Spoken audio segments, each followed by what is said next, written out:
सनातन मतावलंबियों सभी को राम राम। दोस्तों, आज हम बात करने वाले हैं एकादशी व्रत के विषय में। वीडियो थोड़ा लंबा हो सकता है, आप लोग ध्यान से सुनिए और बहुत ही अच्छा वीडियो होने वाला है। दोस्तों, वैष्णव परंपरा से संबंध रखने वाले हमारे प्रिय सनातनी लोगों को एकादशी व्रत का पालन अवश्य करना चाहिए। विष्णु पुराण में एकादशी व्रत की महिमा मिलती है। विष्णु पुराण में इस तरह का वर्णन मिलता है कि तन मन को बेहतर स्वास्थ्य बनाए रखने के लिए और शारीरिक सुंदरता की कामना रखने वालों को एकादशी व्रत करना चाहिए। वहीं स्कंद पुराण में कहा गया है कि सभी प्रकार की परेशानियों से मुक्ति पाने के लिए और जीवन में सुख समृद्धि को प्राप्त करने के लिए एकादशी व्रत अत्यधिक फलदायी है। ऐसा माना जाता है कि जो जातक हर वर्ष आने वाली 24 एकादशी व्रत, जब कभी पुरुषोत्तम मास या अधिक मास होता है तो 2 व्रत बढ़ जाते हैं, तो इनका पालन करता है, उसे जीवन में किसी तरह की स्वास्थ्य संबंधी और आर्थिक समस्याओं का सामना नहीं करना पड़ता। साथ ही उन्हें कभी दरिद्रता का भी सामना नहीं करना पड़ता। एकादशी साल में कुल 24 बार और महीने में 2 बार आता है। हर महीने पूर्णिमा के बाद की कृष्ण पक्ष और अमावस्या के बाद की शुक्ल पक्ष तिथि को मनाई जाती है। कृष्ण पक्ष में आने वाली एकादशी में व्रत करने से पूर्वजों और पितरों का आशीर्वाद प्राप्त होता है। वंश वृद्धि के साथ संतान सुख की प्राप्ति भी होती है। इस प्रकार शुक्ल पक्ष को पड़ने वाली एकादशी को व्रत करने से पितृमातृकाओं एवं मातृमातृकाओं को प्रसन्नता होती है और उन्हें मुक्ति मिलती है। अब जानते हैं कि किस माह में, किस पक्ष में कौन सी एकादशी होती है, उसका नाम क्या होता है और उस एकादशी के प्रमुख देवता कौन होते हैं। तो सबसे पहले आता है चैत्र मास। ये आपका मार्च अप्रैल के बीच का समय होता है। इसके प्रमुख देवता होते हैं भगवान राम, भगवान विष्णु। इसमें कृष्ण पक्ष में जो एकादशी होती है उसका नाम होता है पाप विमोचनी और शुक्ल पक्ष की एकादशी का नाम होता है कामदा। दूसरा आता है वैशाख। ये आपका अप्रैल और मई में होता है। इसके प्रमुख देव होते हैं भगवान मधुसूदन।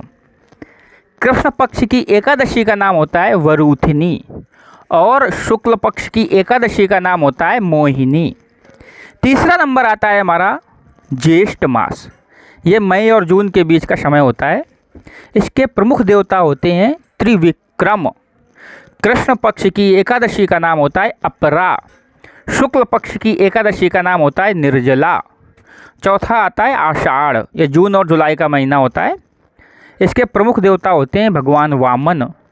कृष्ण पक्ष की एकादशी का नाम होता है योगिनी। शुक्ल पक्ष की एकादशी का नाम होता है शयनी। पांचवा आता है श्रावण मास।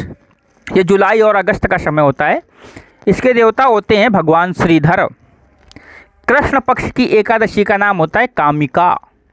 शुक्ल पक्ष की एकादशी का नाम होता है श्रावण पुत्रदा। अभी आता है 6वां नंबर।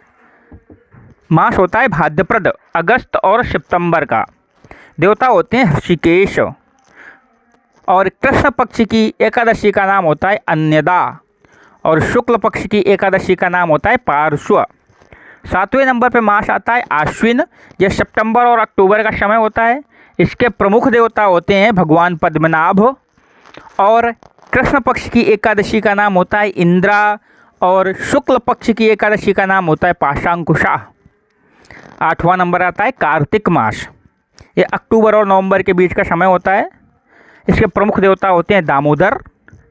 कृष्ण पक्ष की एकादशी का नाम होता है रमा। शुक्ल पक्ष की एकादशी का नाम होता है प्रबोधिनी। 9वां नंबर पे महीना आता है मार्गशीर्ष। ये नवंबर और दिसंबर के बीच का समय होता है। इसके प्रमुख देवता होते हैं केशव। कृष्ण पक्ष की एकादशी का नाम होता है उत्पन्ना। शुक्ल पक्ष की एकादशी का नाम होता है मोक्षदा। 10वां नंबर आता है, मास होता है पौष। जब दिसंबर और जनवरी के बीच का समय होता है।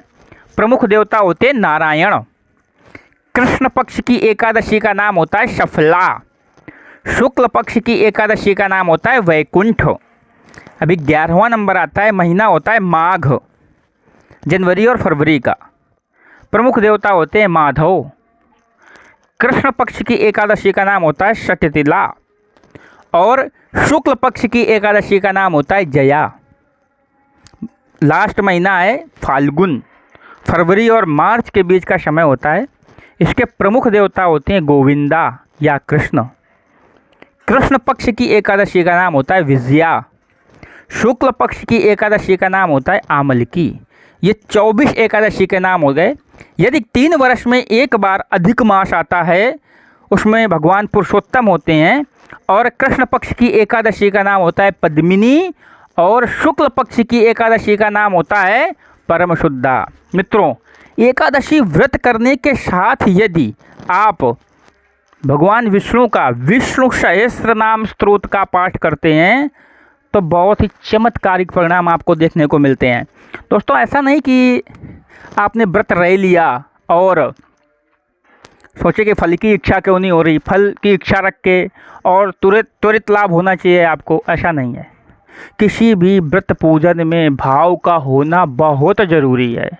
बिना भाव के आपको फल की प्राप्ति नहीं होती। भाव होंगे, फल मिलेंगे। धैर्य होगा, फल मिलेगा। प्रेम होगा, स्नेह होगा, करुणा होगी, फल मिलेगा। भगवान के ऊपर एहसान करने से फल नहीं मिलता। ये बात ध्यान रखने योग्य है। अभी देखते हैं, यदि जो व्यक्ति मनसा वाचा कर्मणा स्नेहपूर्वक भाव से एकादशी का व्रत करता है तो उसको क्या क्या प्राप्त होता है। सबसे पहले सौभाग्य की प्राप्ति होती है। यदि उसका विवाह, जिसका विवाह नहीं हो रहा है, विवाह से संबंधित समस्याएं हैं तो विवाह से संबंधित अड़चनें समाप्त होती हैं। नंबर 3, मोक्ष चाहने वालों के लिए मोक्ष की प्राप्ति होती है। चौथा नंबर, मन स्थिर और शांत रहता है।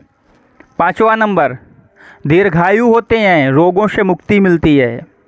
6वां नंबर, किसी का मान सम्मान खो गया है, बेइज्जती हो गई है, उसको पुनः प्राप्त करना चाहता है तो एकादशी का व्रत, खोया हुआ मान सम्मान धन दौलत वापस मिल जाती है। 7वां नंबर, माता लक्ष्मी सदैव प्रसन्न रहती हैं। 8वां नंबर, शत्रुओं से रक्षा होती है। 9वां नंबर, मोह माया से व्यक्ति दूर हो जाता है। उसको इस तरह से माया व्याप्त नहीं होती। माया के कई प्रकार हैं, विद्या माया, अविद्या माया, तो कुछ माया का होना जरूरी भी है। विद्या माया रहेगी तो ठीक है, अविद्या माया नहीं। उस प्रकार अंतिम में सबसे बड़ी बात, ग्रह दशा के चक्कर में आदमी परेशान रहता है तो एकादशी के व्रत से आपका बुध ग्रह और चंद्रमा ग्रह से संबंधित सारे दोष समाप्त हो जाते हैं। मैं पुनः कह रहा हूँ, भाव का परिणाम है, भाव से ही परिणाम मिलेंगे आपको। आप लोगों ने मेरे बात को इतने ध्यानपूर्वक सुना, अपना अमूल्य समय हमें दिया, उसके लिए आपका बहुत बहुत धन्यवाद। पुनः सभी को राम राम, जय हिंद दोस्तों।